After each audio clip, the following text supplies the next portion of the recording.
Lily POV. Nasa harapan ako ng Fate University. Pinapanta ako ni Ate Kay para ipaliwanag ang scholarship ko. Kusang loob naman niya inoffer yun, kaya tinanggap ko hindi lang para mabawasan ang expenses ng magulang ko, well, isa na rin yun. Pero para din mabantayan ko si Ate Hana. So way back, it's 7:30 AM, inagan ko talaga dahil excited ako.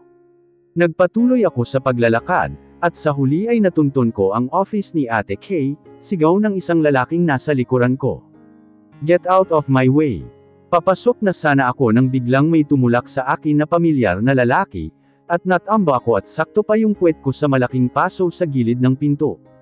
Bamantong hininga ako sa sobrang inis, at pipihitin na sana ng lalaking nakakapat mask ang doorknob, pero hinela ko siya papalayo doon gamit ang dulo ng damit niya. Ano bang problema mo? Nanunulak ka na lang basta, inis tanong ko. And you, what's your problem? Abat, hindi ka man lang ba mag-so sorry? Sabi ko. Tinanggal niya ang face mask niya at napatulala ako, nang makitang si Josh Delovier, iyon ang kapatid ni Kuya Gavin. Crush ko pa naman siya nung nakita ko siya sa kasal ni Ate Hana. Ang yabang pala. Pigilan niyo ako, masasapak ko ta. You're blocking my way, miss. Sa tingin mo ikinakul mo yung pagkukurian mo. Sigaw ko dito. So tell me, why would I apologize to you? Sabi niya at nagpout. Napairap na lang ako sa kaiabangan ng lalaking ito. Hindi ko napigilan ang sarili ko na apakan ang paa niya. Apayu, gidalyeyo, jabyumyon jagyo beliljoya. Inis na sabi niya at tumakbo ako papasok sa office ni Ate Kay. It hurts. Wait for me, I'll punch you when I catch you. Okay ka lang. Nagulat ata si Ate Kay. Sasagot sana ako kaso pumasok naman si Josh. Josh, Omo, Musean, Muniga Aizni, sabi ni Ate Kay. Oh my gosh, what's wrong with you? Nuna, ay may kinyo jagane balyul dachos eo. Sabi niya habang dinadamdam ang hapdi ng paa niya. Nuna, this crazy girl hurt my feet. Hindi ko sila naiintindihan kaya hindi na lang ako umiimik. So you've met already, sabi na lang ni Ate Kay. Don't you remember her? Naka-cross arms na sabi ni Ate Kay. Why? Tanong ni Josh. She's Hana cousin, maikling sagot ni Ate Kay. This crazy girl. Sinaman ko lang siya ng tingin. So Lily, this will be your first day. And Josh, I ask you to come here, because I want you to accompany her, paliwanag ni Ate Kay. What? Are you serious? Gulat na tanong pa ng lalaking ito. Yes, we're family. Why don't you treat each other as family too? Sabi ni Ate Kay. What? Sigaw namin pareho. What's wrong? OMG.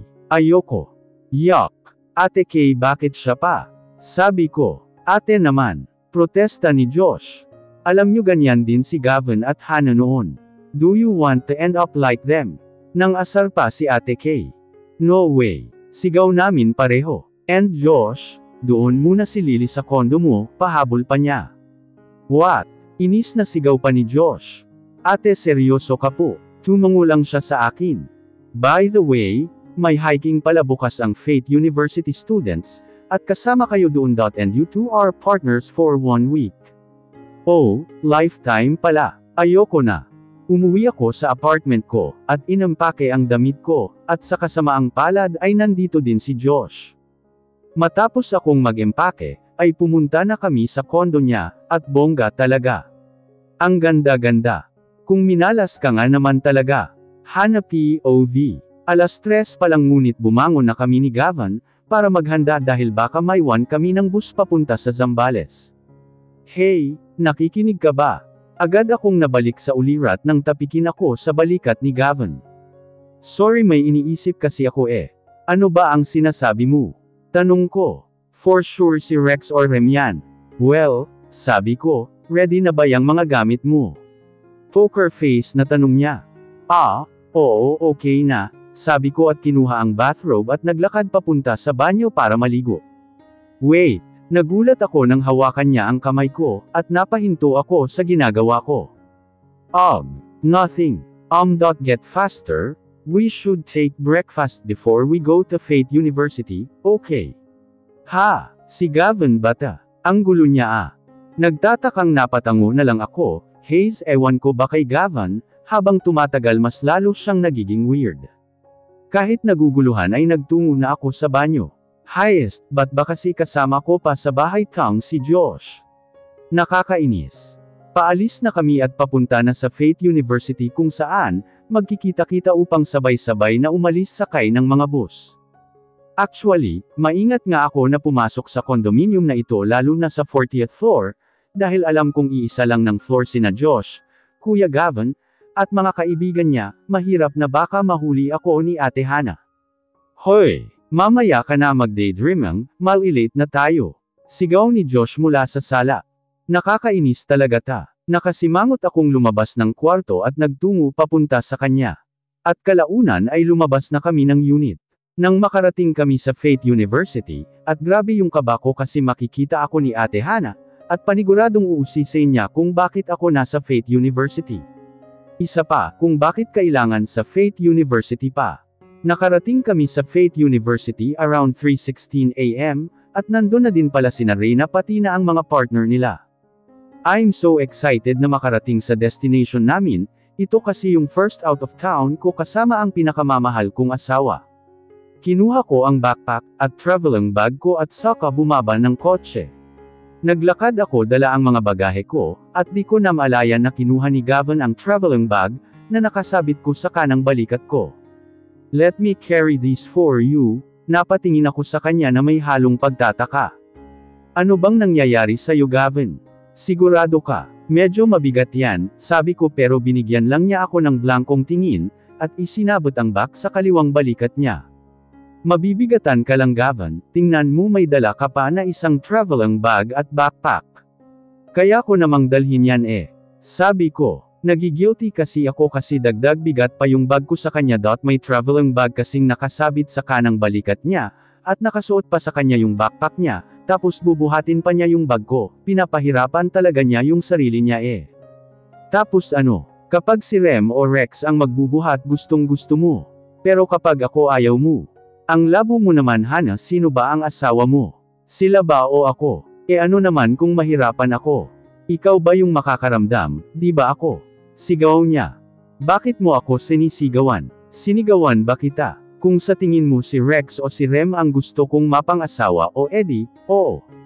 Oo, sana isa na lang sa kanila. Sana hindi na lang ikaw total si Sheila naman yung pinapantasya mo eh. Sigaw ko. Nakakainis kasi siya eh. Bakit? Hindi pa ba sapat yung natatamasa mo mula sa pamilya ko? Pinag-aaral ka ng libre sa Faith University, at pinapatira kita sa kondo ko. At bakit nadamay dito si Sheila? Will tama ka, siya ang pinapantasya ko. Alangan namang ikaw diba, sumingit ka lang naman dahil sa fixed marriage na yan. Sana kasi hindi ka na lang nag-apply ng scholarship, edi sana hindi ka na nahanap nila Ate Kay, edi sana magkasama kami ngayon ni Sheila. Sigaw niya kaya napaluha ako. Hindi ko rin napigilan ang sarili ko sa sakit ng mga sinabi niya, kaya nasample ko siya. Sa tingin mo gusto kong makasal sa'yo noon? Pues, ayaw na ayaw ko. Sa totoo lang nakakasakal na. Nakakapagod ng umasa na sana mag-work tang kasal na ta. At pasensya ha, kung kasalanan kong sa Faith University pa ako nag-apply ng scholarship. Sa kagustuhan kong makapag-aral. Sorry ha. Hindi ko kasi alam na fiancé mo ako. Edi sana nagtago na lang ako habang buhay. Edi sana tahimik ang mundo ko, at sana hindi ko nakilala ang matapobreng katulad mo. Hindi din pala kayo nagkakalayo ng ugali ni Sheila. Nagtataka nga ako kung bakit kapatid mo sila Ate Kay at pinsan mo si Kinsley, kasi ang layo-layo ng ugali mo sa kanila. Ang babait nila pero kabaliktaran sa'yo. Sabi ko at naglakad palayo sa kanya, at hinablot ang traveling bag ko mula sa kanya. Pero napahinto ako nang may naalala akong sasabihin ko. Humarap ako sa kanya at ngumisi ng peke, para maitago ang pigating na darama ko. Nakakaawa ka naman pala Gavin. Si Sheila na minsan ka nang tinapon na parang basura lang niya, babalikan mo pa. Binawas ka na nga niya sa listahan ng basura niya, babalik ka pa. At nangangarap ka pang balikan ka. Ano ka, 3R reduce, reuse, recycle. Sabi ko at iniwan ko siyang nanggagalaiti sa inis. Pagkatalikod ko ay pinahidan ko ang pisngi ko na basang-basa, dahil sa mga luha ko, Pagkatapos ay matapang akong naglakad at sumakay sa bus, at sakto walang katabi si Laisha kaya tumabi na lang ako sa kanya, at pumayag naman siya. Isinalpak ko ang headphone ko, at inihilig ang ulo ko sa bintana, at nakinig na lang ng music at saka ipinikit ang mata ko, baka sakaling makabawi ako ng tulog. Wala pa si Gavin dito sa bus, pero wala akong pakialam. Gavin POV. Nakita kong sumakay na sa bus si Hana, at alam kong masama ang loob niya sa akin. Buti na lang at madilim pa, at kami na lang ang hindi nakasakay sa mga buses, kaya walang nakakita at nakarinig sa pagtatalo namin kanina. Alam ko din na sumusobra ako sa mga sinabi ko sa kanya kanina, pero hindi ko lang talaga napigilan ang sarili ko. Gusto ko lang naman na tulungan siya. Masama ba yun? At bakit kapag ako ang mag-aalok ng tulong at tutulong sa kanya ayaw niya? Samantalang kapag si Rex o si Rem, at pati na yung iba tinatanggap niya agad. Ano ba ang problema niya sa akin? Wala naman akong gagawing masama sa kanya tumutulong lang naman ako. Napailing na lang ako at sumunod pa sakay sa bus na sinakyan niya. Pagkaakyat ko ay napadako ang tingin ko kay Rex, at ang nakakainis lang magkatabi sila ni Hana, pero si Hana ang ulo niya sa bintana habang natutulog, napuyat talaga siya. Binigyan ako ni Rex ng nakakalokong tingin, at binigyan ko naman siya ng death glare. Nakakainis talaga. Napatingin naman ako kay Laisha, at Kinsley at Cinnamon lang nila ako ng tingin, mukhang alam na nila Buti na lang tulog na sina Liza, Frix, Jen, Jamie at Reyna kundi patay din ako sa mga yon. May bakanteng upuan sa tabi ni Laris hindi man sa tabi ng bintana pero sa kaliwa at linya naman ng inuupuan nila Rex at Hana. Nagsimula ng bambiyahe pero hindi ko mapigil ang hindi tumingin sa kanila, bakit ba ako naiinis? Nagulat na lang ako nang ma-realize ko na nasipa ang likurang bahagi ng inuupuan ni Blake, kaya napatayo sila pareho ni Brian dahil magkatabi sila. Ano ba ang problema mo Gavin? Nakakagulat ka bro, sabi ni Blake. Tumingin ako sa gawin nila Rex bilang sagot. Nagseselos ka na niyan. Hahaha, inaway mo kasi. Ayan tuloy katabi ni Rex, pang-aasar ni Brian. Paano nyo nalaman na nag-away kami? May halong pagtatakang tanong ko. Rinig na rinig kaya yung sigawan nyo? Sagot ni Brian. May balak ka bang mag-sorry pare? Hindi mo din kasi dapat sinisigawan ng babae lalo na ang misis mo. Dapat kasi ikaw ang unang umintindi kung hindi kanya maintindihan. Kung inintindi mo muna kasi siya, edi sana katabi mo siya ngayon. Give and take lang kasi yan Gavin. Ituring mo kaya si Hana na sentro ng buhay mo ngayon, wag kasing puro si Sheila. Didn't she tell you that she's not in love with you? Come on, sabi ni Iris. Sa'yo na din ang galing kanina Gavin. Hindi mo magugustuhan si Hana, pero sana respeto mo din siya. Huwag mo kasing pangunahan lahat ng kilos niya, at intindihin mo muna bago ka mag-react, singit ni Rex. Dahil nasa gilid ko lang siya. At saka, tama naman si Hana kanina para kang basura na tinapon ni Sheila, tapos ngayon umaasa ka pa rin na babalikan kanya at pupulutin ulit. Be mature Gavin. Isipin mo naman si Hana na concern sa'yo. Don't be self-centered man. Sabi din ni Skenzer na nasa tapat ni Rex. I agree with them. Kung hindi mo kayang mahalin sa ngayon si Hana, huwag mo namang iparamdam sa kanya yon. Instead, be nicer to her.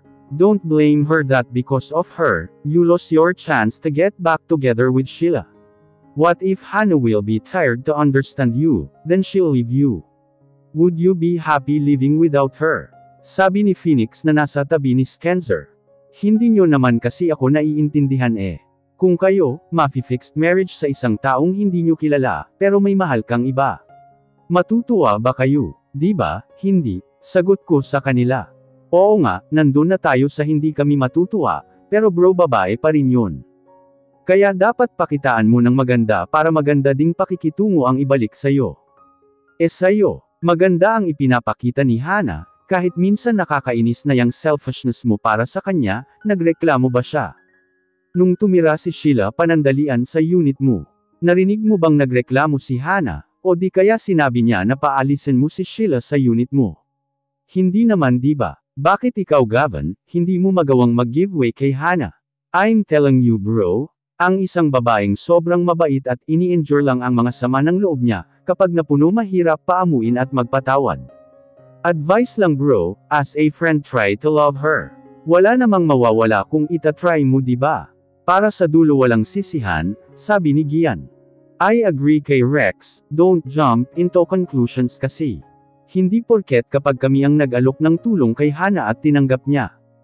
At kapag ikaw ang mag-aalok ng tulong ay nag-aalangan siya.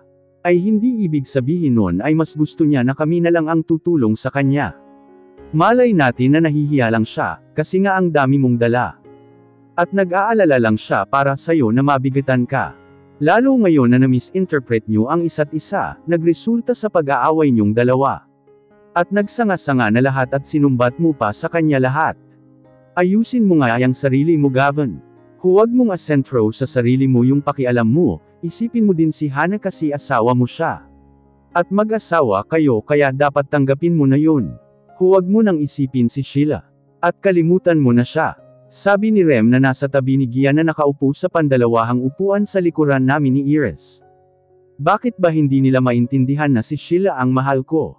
At bakit ba pilit nila akong itinutulak kay Hana? Ano bang mapapala ko sa kanya, kung si Sheila ang mahal ko at gusto kong makasama habang buhay?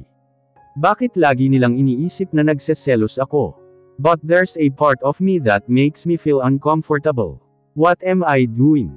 I should not fall in love with Hana, because in the end we have a deal that if one of us fell in love with one another, even the contract is not yet finished, we will have an annulment, and I don't want to be alone again. We hope someday, you'll realize what we told you Gavin. And if the day comes, good luck, makahulugang komento ni Blake. Sorry but I can't do what you want bro. I can't try to love her and I don't have plans for it. I said then I placed my neck pillow onto my neck, and placed my headphone to my ears and enjoy the music. I don't know why am I feeling upset. I just found myself asking a favor to Rex, that may I sit beside Hana, then he just smiled back at me and sit beside Iris. Then, me. I don't know but something ordered me to sit beside Hana, and last thing I know, I placed her head to my left shoulder and hold her hand and intertwined our fingers with a smile on my lips. What am I doing?